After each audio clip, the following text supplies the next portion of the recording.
Hozir nurg'unlarga kechasi uxlayolmaysizlar. Bu kechasi uxlayolmaslik, uyqudan lazzat ololmaslik bu nihoyat ig'ir bir azob uqubatlik bir ish. Ham shu ko'p qism shu uyqusizlikning ishi nihoyat ig'ir kasalliklarni, har xil ruhiy asabiy kasalliklarni keltirib chiqib qo'ydi.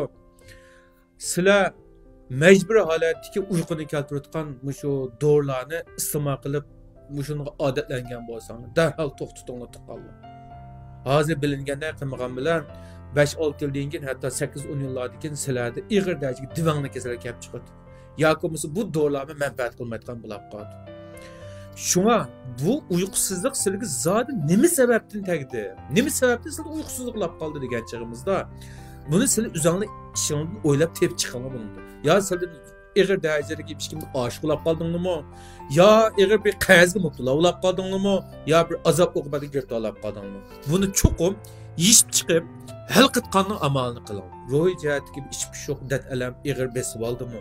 Bunda ular qolib qolsa, bunga bikinib o'ltirib, o'zingizga dardni yevermay, o'zingizniki do'st birodarlari, el og'ilaridan, yoki ota-onalardan basar so'ranglar, shularlar mundishinglar, shularga dardinglarni to'kinglar. Bu orqaliqlarmi sizlardagi ruhiy jihatdagi kayfiyatingiz yuqori ko'tarilib, uyqu sifatinglarningki ig'ir darajada zaxmiga yetishning oldini olib o'tdi. Ikkinchidan Üzanglarning shunda kech-kechalab shu o'yan tomoshaga berilayotgan, vangbalardan chiqmayotgan, dibalardan chiqmayotgan ahvollaringlarni to'xtatinglar. Badan bunga kunab qolmasin, kechasi uxlamayotganga kunab qolmasin bu badan. Bu ahvollaringlarga asosda sizlarningki keyinchi ig'ilishi va uyqusizlik ahvolini keltirib qo'ydi.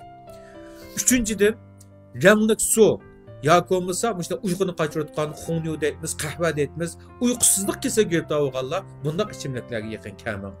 Endi yaşanganlardaki şunda uyqusizlik yoki bo'lmasa o'zinglarda nima sababdan shunda uyqusizlik ahvoli kelib chiqqanligini o'zingizga bayqayolmagan ahvollar bo'lgan bo'lsa, biz buningga yerlikcha usul bo'yicha aytganchig'imizda anjir murabbosini ko'proq iste'mol qilib turishni, undan bilak shu shokolli xosingdan har kuni kech yetishni oldida 25 taldan 30 talgacha sanab iste'mol qilib turishni buyuramiz. Shu kavurg'uning mag'ziga nihoyat yaxshi manfaat qiladi. Uyqusizlikqa ig'ir giribdor bo'lgan odamlar lekin yangoq iste'mol qilmanglar. Yangoq mingini kuchlantirgan bilan mingini qurg'oqligini oshirib, yana uyqusizlikni keltirib qo'ydi. Uningda bilak shu tiyiplarning yoniga borsanglar, ustuqundu shaviti, araqli gavzuban, davoil mishki, muparri avrishim qatorliq shunda dorilar sizlarning uyqusizliklaringizga nihoyat yaxshi manfaat qiladi.